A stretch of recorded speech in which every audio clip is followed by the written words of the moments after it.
अस्सलाम वालेकुम स्टूडेंट्स, इंशाल्लाह यू विल बी फाइन। हम स्टार्ट करेंगे आज set. What is set? Set is a collection of well defined elements और डिस्टिंक्ट ऑब्जेक्ट्स। ठीक है, जैसे कि set of odd numbers less than 6, तो इसमें कोई ना कोई एलिमेंट्स आ जाएंगे, जैसे 1, 3 और 5, ये 3 एलिमेंट्स आ जाएंगे। तो ये एक वेल डिफाइंड एलिमेंट्स की कलेक्शन है। अब इस बात को कि ये वेल डिफाइंड और डिस्टिंक्ट का क्या मतलब है, हम इस एग्जाम्पल से समझेंगे कि जो नॉन सेट हैं वो क्या हैं। ये तो सेट है ना कि डिस्टिंक्ट ऑब्जेक्ट्स और वेल डिफाइंड एलिमेंट्स, लेकिन जो नॉन सेट है, जो सेट नहीं है, उसका क्या मतलब है। जैसे कि अब मैं कहूँ कि सेट ऑफ या फिर अ collection of favourite songs, favourite music या फेवरेट बुक्स, तो ये एक सेट नहीं होगा, क्योंकि हर इंडिविजुअल का अलग टेस्ट होता है, हर इंडिविजुअल की अलग पसंद होती है, तो हम इसमें कोई सेट नहीं बना सकते। This is not a set. इसी तरह कुछ एग्जाम्पल्स हैं, लाइक अगर मैं कहूँ कि set of tall trees in the universe, तो हम इसका भी सेट नहीं बना सकते, क्योंकि हमें नहीं पता। फॉर एग्जाम्पल एक बंदा रिसर्च कर रहा है, तो उसके जो उसने अपनी हाइपोथेसिस बनाई है, उसको लगता है कि 6 फीट से ऊपर वाले टॉल हैं और 6 फीट से नीचे वाले स्मॉल हैं। ठीक है, ये शॉर्ट है। तो उसकी हाइपोथेसिस कुछ हो रहा है और दूसरा बंदा कर रहा है, तो उसे लग रहा है कि 5 से ऊपर वाले टॉल हैं, बाकी सारे शॉर्ट हैं, तो हम इसका भी एक सेट नहीं बना सकते। ठीक है, तो these are called non sets. यहाँ पर कुछ एग्जांपल इस तरह दी हुई है कि number of set of odd number including 2। Odd number में तो 2 आता ही नहीं है, तो ऐसा कोई सेट हो ही नहीं सकता, तो this is called non set. इसी तरह प्राइम नंबर्स लेस देन और इक्वल टू 1, लेस देन और इक्वल टू 1। ना तो 1 प्राइम नंबर है, ना ही 1 से नीचे कोई प्राइम नंबर है। प्राइम नंबर तो 2 से स्टार्ट होते हैं, तो इसलिए ये भी कोई सेट ना हुआ, this is also known set. तो आपको समझ आया कि वेल डिफाइंड और डिस्टिंक्ट क्या क्या मतलब है। और ये जब भी आप सेट की डेफिनेशन लिखेंगे, उसमें ये लिखना बहुत ज़रूरी है, ये 2 वर्ड्स डिस्टिंक्ट और वेल डिफाइंड, ये लिखना बहुत ज़रूरी है। अगर आप ये नहीं लिखते तो क्वेश्चन मतलब आपके डेफिनेशन इनकम्प्लीट होगी, उसकी कोई सेंस नहीं बन रही होगी, क्योंकि बाकी तो नॉन सेट, आप जब आप सेट्स को नॉन सेट से डिस्टिंग्विश करोगे, तो उसके लिए आपको कोई वर्ड चाहिए ना, तो ये वो वर्ड्स हैं जो डिस्टिंग्विश करेंगे। ठीक है, कुछ सेट्स हैं हमारे पास, हम वो देख लेते हैं। इवन नंबर का सेट है जो 2 के टेबल में आ जाते हैं, ऑड नंबर्स जो 2 के टेबल में नहीं आते, प्राइम नंबर्स जो सिर्फ अपने टेबल्स पर जाते हैं, 2, 3, 5, 7, आगे 9 नहीं आएगा, इधर इधर 11 आएगा। ठीक है, ये सिर्फ अपने टेबल पर जाते हैं। Composite numbers are opposite to prime numbers, मतलब कि ये दूसरों के टेबल्स में भी चले जाते हैं, लाइक 4, 6, 8, 9, आगे 10, ये सब।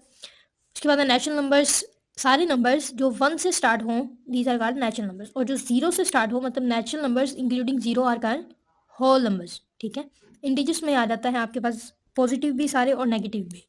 अब 0 जो है ना तो पॉजिटिव है ना नेगेटिव है, तो सारी positive and negative values including 0 are the integers. उसके बाद है real, set of real numbers. Real numbers में आपके पास रैशनल नंबर्स भी आ जाते हैं और इरेशनल नंबर्स भी आ जाते हैं। रैशनल नंबर्स वो होते हैं जो पी बाई क्यू की फॉर्म में लिखे जा सकते हैं। इरेशनल नंबर्स वो होते हैं जो पी बाई क्यू की फॉर्म में नहीं लिखे जा सकते। ठीक है, और ये सबसे ऊपर ना मैंने मेंशन किया हुआ है universal set, you for universal set. इसमें ये सब आ जाएंगे, मतलब जितने भी सेट्स हो सकते हैं वो सब आ जाएंगे, तो हम उसे कहेंगे ये है यूनिवर्सल सेट। ठीक है, और यूनिवर्सल सेट जब भी चाहिए होगा, हमें कॉम्प्लीमेंट में चाहिए होता है, तो ये क्वेश्चन में मेंशन होता है। अगर उन्होंने 2 सेट दिए हैं, तो उन दोनों के एलिमेंट्स को यूनियन में लिख के एक सेट बनाया जाता है, जिसे हम कहते हैं यूनिवर्सल सेट। ठीक है, अगर 3 है तो तीनों के सेट, उसमें तीनों सेट्स के एलिमेंट्स होंगे एक सेट में, जिसे हम कहेंगे यूनिवर्सल सेट। आ जाते हैं यूनियन और इंटरसेक्शन पर। इंशाल्लाह आपको सेट क्लियर हो गया होगा। यूनियन एंड इंटरसेक्शन, यूनियन को यू से रिप्रेजेंट करते हैं और इंटरसेक्शन को उल्टे यू से रिप्रेजेंट करते हैं। ठीक है, या यूँ कह लें कि ए विदाउट दरमियान वाली लाइन तो यूनियन को यू से रिप्रेजेंट करेंगे। यूनियन का मतलब होता है कि अगर आपके पास 2 सेट्स हैं, उनका आपने यूनियन लेना है, तो उन दोनों के सारे एलिमेंट, दोनों के सारे एलिमेंट्स। ठीक है, और तो ये हो जाएगा यूनियन। अगर हम इंटरसेक्शन की बात करें, तो उसमें सिर्फ कॉमन या सेम एलिमेंट्स लिखे जाते हैं। यहाँ पर यूनियन में अगर कॉमन और सेम एलिमेंट्स आ गए हैं, फॉर एग्जांपल 2 सेट हैं, उनमें कॉमन एलिमेंट भी है और बाकी भी, तो हमने यूनियन लेना है, तो हम जो नंबर रिपीट हो रहा है उसको एक बार लिखते हैं, उसको बार बार नहीं लिखेंगे हम। मतलब अगर वो 2 बार या 3 बार तो हो नहीं सकता। 2 सेट्स में अगर एक में भी है, दूसरे में भी है, लाइक कभी क्लियर हो जाएगा, यहाँ पर भी 3 है, यहाँ पर भी, तो हम जब भी यूनियन लेंगे तो 3 को एक बार लिखेंगे, 2 बार नहीं लिखेंगे। ठीक है, अब ये मैंने 3 सेट लिखे हैं। सेट ए में जो एलिमेंट्स हैं वो है 0, 1, 3, 4। सेट बी में है 2, 3, 4, 5, 6, और सेट सी में है 2, 5, 6। यहाँ पर हम इसे सॉल्व करेंगे ए यूनियन बी। पहले अब डायरेक्ट कर लेते हैं। वैसे ये इस तरह होगा कि ए यूनियन बी लिखा हुआ है, तो आप उसे ऐसे सॉल्व करोगे कि 0, 1, 3, 4, फिर यूनियन का साइन और फिर यहाँ पर 2 3 4 5 6 बी सेट, ठीक है ना। इसकी जगह इसका सेट और इसकी जगह इसका सेट, दरम्यान में यूनियन। फिर आप सॉल्व करोगे। अब इन दोनों का यूनियन क्या होगा? यूनियन का मतलब हुआ दोनों की वैल्यूज आनी चाहिए। तो 0, फिर 1, फिर 2, फिर 3 दोनों में सेम है मगर हम एक बार लिखेंगे। 4 भी दोनों में सेम है मगर हम एक बार लिखेंगे। फिर 5 और फिर 6, ठीक है। जगह कम थी तो मैंने नीचे लिख दिया। तो ये हो गया यूनियन। अब इंटरसेक्शन लें इन्हीं दोनों का, ए और बी का। ये ए है, ये बी है। इन दोनों का इंटरसेक्शन लें, मतलब दोनों में कॉमन क्या है? 4 इसमें भी है, 4 इसमें भी है, 3 इसमें भी है, 3 इसमें भी है, 2 इसमें है, उसमें नहीं है, 0 1 उसमें है मगर बी में नहीं है। तो यहाँ पर इंटरसेक्शन हमारे पास क्या आया? डायरेक्ट डेरिवेटिव में 3 एंड 4, ये आ गया हमारे पास इंटरसेक्शन। अब ए यूनियन सी, ए क्या है? 0 1 3 4, सी क्या है? 2 5 6। तो इसमें यूनियन क्या आएगा? 0 1, यहाँ का 2, फिर ये वाला 3, फिर आगे 4, फिर 5, फिर 6, ठीक है। ये हो गया यूनियन। अब यहाँ पर ए और सी का अगर इंटरसेक्शन ले लूँ तो क्या कॉमन आएगा? 1 2 3 सॉरी 0 1 3 4 2 5 6। तो कुछ भी कॉमन नहीं है। जब कुछ भी कॉमन ना हो तो आप लिखोगे ये, या फिर आप लिखोगे 5। आप इसमें 0 नहीं लिखोगे, 0 इज आल्सो एलिमेंट, ठीक है। अगर आप यहाँ पर 0 लिख देते हो ना तो इसका मतलब ये होगा कि दोनों में, इसमें भी 0 है और इसमें भी 0 है, जबकि ऐसा तो नहीं है, इसमें 0। तो null set, this is called null set. Null set को रिप्रेजेंट कैसे करते हैं? या तो सिंपल ब्रैकेट से या फिर 5 से, ठीक है। 5 के आपने अराउंड ब्रैकेट नहीं डालनी, अकेला 5 या फिर अकेली ब्रैकेट्स, ठीक है। अब आपको यूनियन और इंटरसेक्शन तो क्लियर हो गया होगा। अब ये यूनियन और इंटरसेक्शन के ही ना कुछ लॉज हैं हमारे पास। कम्यूटेटिव लॉ है, एसोसिएटिव लॉ है, डिस्ट्रीब्यूटिव लॉ है और डी मॉर्गन्स लॉ है। ये तो आई थिंक आपके सिलेबस में इतना है नहीं मगर आप कर लीजिएगा। तो हम ये देख लेते हैं।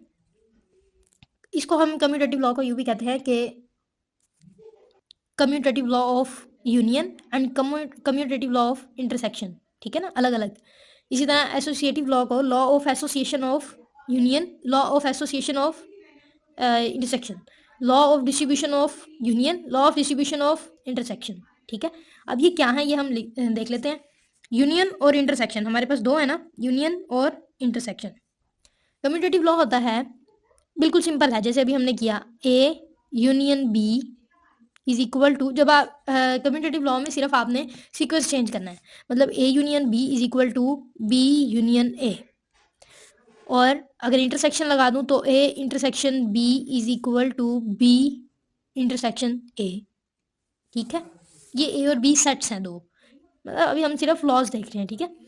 ये हो गया लॉ। आपको ए और बी सेट दिया होगा और आपको कहा जाएगा कि आप या तो ये लिख दिया जाएगा कि इसको सॉल्व करें, या फिर आपको क्वेश्चन में सिर्फ ये मेंशन किया जाएगा कि कम्यूटेटिव लॉ ऑफ यूनियन को आप सॉल्व करें और आपको सेट ए और बी मेंशन कर दिए जाएंगे। यहाँ भी ये कहा जाएगा commutative law of distribution, sorry commutative law of intersection करें और आपको सेट दे दिए जाएंगे। तो आपको खुद पता होना चाहिए कम्यूटेटिव कौन सा था, ठीक है।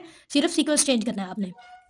एसोसिएटिव में 3 होती हैं, एसोसिएटिव में 3 होती हैं, डिस्ट्रीब्यूटिव लॉ में भी 3 सेट्स होते हैं, ए बी और सी। अब यूनियन का अगर देखें तो A union B union C, ठीक है। अब ये इकट्ठा तो नहीं आ सकता, तो पहले 2 पे ब्रैकेट है, फिर आगे A union B union C, next 2 पे ब्रैकेट है। पहले ए यूनियन बी पे ब्रैकेट थी, फिर बाद में यूनियन सी था, फिर बी यूनियन सी पे ब्रैकेट है और पहले ए यूनियन, ऐसे ही है, फर्स्ट 2 पे ब्रैकेट, लास्ट 2 पे ब्रैकेट। इसी तरह अगर इंटरसेक्शन में देखें तो सेम आएगा, A intersection B intersection C, पहले 2 पे ब्रैकेट, और फिर A intersection B intersection C, last 2 पे brackets. This is associative law. Distributive law क्या है? अगर ये ना थोड़ा चेंज है, A union B intersection C. दरअसल जो डिस्ट्रीब्यूटिव लॉ होता है ना, लॉ ऑफ डिस्ट्रीब्यूशन, ये होता है कि law of distribution of union over intersection, ठीक है। यहाँ फिर law of distribution of intersection over union, जो पहले आएगा वो पहले और जो बाद में आएगा वो बाद में। अब ये कौन सा हुआ? Union over intersection, union over intersection, intersection बाद में है, यूनियन पहले है। और अगर मैं इंटरसेक्शन पहले लिख दूं और यूनियन बाद में लिख दूं तो ये हो जाएगा law of distribution of intersection over union. ये होगी इन दोनों की लेफ्ट हैंड साइड। अब राइट हैंड साइड क्या होगी? ये इस तरह है जिस तरह हम मल्टीप्लिकेशन करते हैं, एक यूनियन बी, ए यूनियन बी, और इसी को जब सी से मल्टीप्लाई करेंगे तो ए यूनियन सी, ऐसे ही है ना। बस ये देख लें कि हमने ए यूनियन को उठा के पहले बी से मल्टीप्लाई किया फिर सी से मल्टीप्लाई किया। ये जो इंटरसेक्शन है ये दरमियान में यहाँ आता है, ठीक है, ये इन दोनों के दरमियान में आएगा। अब इसी तरह यहाँ पर इसको ओपन करेंगे तो क्या होगा, ए इंटरसेक्शन बी फिर ए इंटरसेक्शन सी, और जो इन दोनों के दरमियान में है वो दरमियान में आ जाएगा यहाँ, ठीक है। तो law of distribution of union over intersection and law of distribution of intersection over union, ठीक है। अब डी मॉर्गन लॉ क्या है? डी मॉर्गन लॉ ऐसे होता है कि ए यूनियन बी का कॉम्प्लीमेंट, ठीक है, ये जो ये साइन है ना ये कॉम्प्लीमेंट का है, और इसको हम सी भी लिखते हैं, ये यूं भी लिखा होता है और इसको हम सी भी लिखते हैं कि हम लिखें ए यूनियन बी का कॉम्प्लीमेंट, सी फॉर कॉम्प्लीमेंट, ठीक है। ए यूनियन बी का complement is equal to A का कॉम्प्लीमेंट अलग से, बी का कॉम्प्लीमेंट अलग से, मगर यहाँ पर फिर इंटरसेक्शन। डी मॉर्गन में होता है कि आपका अगर यहाँ पर यूनियन दिया हुआ है तो यहाँ पर इंटरसेक्शन हो जाएगा, और अगर यहाँ पर आपको इंटरसेक्शन दिया हुआ है तो आगे जाके यूनियन हो जाएगा क्योंकि वो उसके ऑपोजिट है। ए इंटरसेक्शन बी होल का complement is equal to A का कॉम्प्लीमेंट यूनियन बी का कॉम्प्लीमेंट। ये लॉज हैं जो आपने याद रखने हैं। डी मॉर्गन लॉ है, डी मॉर्गन वाहिद लॉ है जिसमें कॉम्प्लीमेंट यूज होता है, और अभी हम देखेंगे ए कॉम्प्लीमेंट होता क्या है, ठीक है।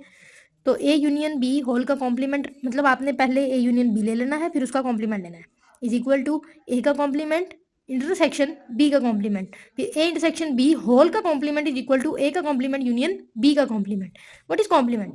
कॉम्प्लीमेंट को सॉल्व यूं किया जाता है कि अगर आपके पास इसमें आएगा यूनिवर्सल सेट, जैसे मैंने अभी पहले बताया था कि कॉम्प्लीमेंट में हम यूज़ करते हैं यूनिवर्सल सेट। कहाँ यूज़ होता है, कैसे यूज़ होता है कि अगर आपको कहा गया है आपने लेना है ए का कॉम्प्लीमेंट, तो इसका मतलब होगा कि आपने यूनिवर्सल में से माइनस कर देना है ए को, ठीक है। और अगर आपसे कहा जाए कि आपने लेना है बी का कॉम्प्लीमेंट, तो इसका मतलब होगा कि आपने यू में से माइनस कर देना है बी को, ठीक है। यू में से माइनस कर देना है बी को, जिस भी सेट का आपने कॉम्प्लीमेंट लेना है उसको आपने यू में से माइनस कर देना है। अब यहाँ पर मैंने दो सेट लिखे हैं ए बी और साथ यू। यू यूनिवर्सल है जिसका मतलब है कि ए और बी दोनों के एलिमेंट सारे इसमें होंगे। अब यहाँ पर ए का कॉम्प्लीमेंट अगर मैं लूँ तो वो क्या होगा, यू माइनस ए। यू क्या है, 1 2 3 4 एंड 5, और बी क्या है, सॉरी ए क्या है, 1 2 एंड 3। माइनस का मतलब है आपने सिर्फ इसके एलिमेंट लिखने हैं, ठीक है, ये यूनियन या इंटरसेक्शन की तरह नहीं है। माइनस का मतलब ये होता है कि आपने लिखने सारे यू के ही हैं, ये यू के थे और ये एक ही है ना, ए का कॉम्प्लीमेंट ले रहे हैं, लिखने सारे यू के ही है, बस उनमें से उनको माइनस करना है जो ए में थे। मतलब अगर यहाँ पे 1 है तो आप इसमें से 1 माइनस कर दोगे, 1 माइनस 1 0 हो जाएगा ना। यहाँ पे 2 है तो यहाँ से 2 भी कट हो जाएगा, ठीक है। यहाँ पे 3 है तो इसमें से 3 भी कट हो जाएगा, बचा क्या 4 और 5, ठीक है, बचा क्या 4 और 5, 4 एंड 5 ऐसे, ठीक है। उसके बाद 1 2 3 4 5 और यहाँ पर माइनस आपका बी सेट क्या है 3 4 एंड 5। आपने लिखने सारे बी के हैं, मतलब यहाँ पर आ जाएगा कि 3 4 और 5 हैं इसमें, तो ये तीनों कट के तो यहाँ पे आ गया 1 और 2। अब फॉर एग्जाम्पल मैं आपको एक डी सेट देती हूँ, ठीक है। अब मैं आपको एक डी सेट देती हूँ और मैं कहती हूँ वो है 2 5 6 और यूनिवर्सल सेट यही है, तो आपने डी का कॉम्प्लीमेंट लेना है। अब यहाँ पर हमने लेना है डी का कॉम्प्लीमेंट। डी क्या, अब डी का कॉम्प्लीमेंट हुआ यू में से माइनस कर देंगे डी को। यू क्या है 1 2 3 4 5 और यू डी क्या है, सॉरी ये यू है और ये डी क्या है 2 5 एंड 6। मैंने ये सिर्फ इसलिए समझाने के लिए लिखा है कि आपने इसमें आपने लिखना ये है और इसमें से जो इसमें है वो माइनस कर देना है, मतलब ये 2 गया और 5 गया, इसके कौन से बच के 1 3 और 4, 1 3 और 4। अब आप कहेंगे कि यहाँ से 2 और 5 तो कट गया मगर यहाँ 6 है, तो हमने इसके एलिमेंट्स नहीं लिखने इसमें, अगर 1 या 2 आगे भी आ जाते हैं हमने नहीं लिखने, हमने लिखने इसके हैं बस माइनस ये वाले कर देने हैं जो इसमें है, ठीक है। हमने जो इसमें है जो हमारे डी सेट में है वो इसमें से निकाल देंगे, बाकी लिखना हमने यू ही है। माइनस में ये होता है कि आपने पहले सेट ही लिखना होता है मगर उसमें से वो वैल्यूज निकाल देनी होती हैं जो आपके अगले सेट में हो। तो ये हुआ 1 3 और 4, यहाँ पे 6 नहीं आएगा, ठीक है। ये था कॉम्प्लीमेंट। इंशाल्लाह आपको समझ आ गया होगा। अब नेक्स्ट हम करेंगे इनके कुछ क्वेश्चंस, इन लॉज के कुछ क्वेश्चंस। ये लॉज आपने बहुत अच्छे से तैयार कर लेने हैं क्योंकि अक्सर ऐसे आता है आपको ये नहीं दिया होता, ये इक्वेशन नहीं दी होती, बल्कि आपको कहा गया होता है कि associative law of union find करें या distributive law of union over intersection find करें, और आपको सेट दे दिए जाएंगे तो आपको खुद पता होना चाहिए कि इक्वेशन क्या बनेगी, ठीक है, और इसको आपने वैसे सॉल्व करना है जैसे लेफ्ट हैंड साइड फिर राइट हैंड साइड।